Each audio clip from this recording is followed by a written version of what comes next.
In the most recent interview with Tom Lee on CNBC, he made a bold prediction about S&P 500. He said he thinks S&P 500 will potentially be reaching 5,600 to 5,700 by year end. Now, looking at where we are for S&P 500, it's at 5167. Right, so the median number for the range given by Tom Lee is 5650. So that implies a 9% increase from where we are. So what's the reason behind Tom's bullish price target? He said, if you look at the 90-year of PE multiple versus interest rates, when the 10-year bond yield, the 10-year treasury yield is between 4% and 5%, the median PE is 20 times, and we're currently not at that level. But of course, he's talking about the median PE of S&P 500 because the PE of the index is well above 20 right now, but the median of that index PE would mean the PE of probably the 250th stock of that index. So from that measure, he said he think the PE expansion is possible. And the other reason Tom Lee gave was that there will be Federal Reserve rate cut in the second half of the year, which will boost market sentiment. But is it true? Okay, let's look at it from a perspective of the inflation situation. So recently, the March CPI inflation report was released. It's giving us another hot reading. It's the third straight month of hotter than expected CPI report. The expected month-over-month growth of CPI for March is 0.3%, but we got 0.4%. And the year-over-year increase of the headline CPI is currently at 3.5%. The core CPI, which is CPI minus food and minus energy, is also hotter than expected. We saw an increase of 0.4% month-over-month, pushing the year-over-year increase to 3.8%. Hotter than the 3.7% expected.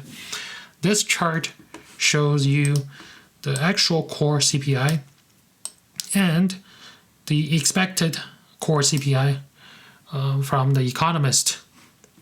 And the bottom is the difference between the two. When the bottom number is above 0, that means the actual data is hotter than expected. And in the past 4 months, as you can see, this has been the case. Now, so based on the saying that fool me once, shame on you, fool me twice, shame on me, this has already happened 4 times on the core inflation. Right? The actual data beating the expectation. So as a result, the market and Wall Street and Federal Reserve, they start to shift their views and expectations on how things will go in terms of monetary policy and inflation. Okay. So this chart shows you an index that's called the Super Core Index, which is the core CPI services minus shelter.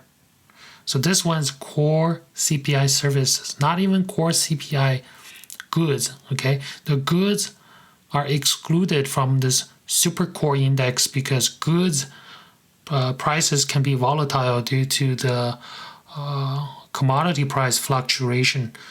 And so this one only look at services which tend to be more sensitive to the economic changes. So this guy, right, the Super Core Index soared 0.7% in March. Okay, from previous month, and on annual basis, it's up 5%. It's the hottest since April of 2023. Now, we start to see more and more Federal Reserve officials coming out to say that we need to keep the rate higher for longer because the 2% long-term inflation goal still seems hard to reach. This person, Nick Timmermans, he is considered the mouthpiece of Federal Reserve. He definitely talked to Federal Reserve behind the scene. When Federal Reserve needs to say something but they can't, they get Tim to say it for them. He is a chief journalist at Wall Street Journal. He recently published an article called Fed rate cuts are now a matter of if, not just when. In the article, he projected two different scenarios.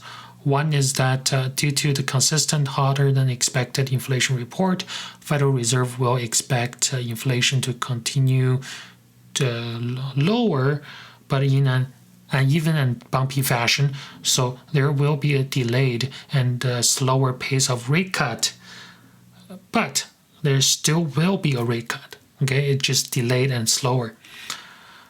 The other scenario he's projecting is that the Federal Reserve will see this inflation getting stuck at a level closer to 3%, meaning cannot go below that, or the last 1% cannot be reached, right? The inflation cannot go down further towards 2%. If that's the case, we may end up not seeing a rate cut this year altogether for this whole 2024. That's the two scenarios he wrote on that piece. Right now, if you look at the latest market's expectation on rate cuts based on the Fed funds future, the market is only projecting, this is the latest one, projecting 2 rate cuts this year. And as a comparison, in March 24th, they were projecting 3 cuts this year. Right? So here's my final thoughts. From my perspective, it does look like we have a very determined group of FOMC members or Federal Reserve officials who will do what it takes to take down the inflation problem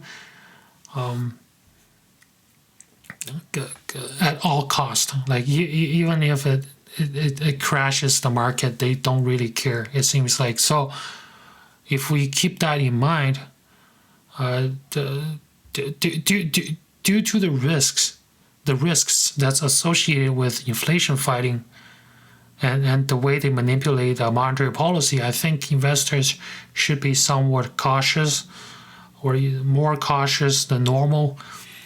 Definitely have an emergency fund. It doesn't matter you're an investor or not, have an emergency fund, and consider having a percentage of the portfolio value being stored in fixed income type of assets to have just to act as a cushion just in case.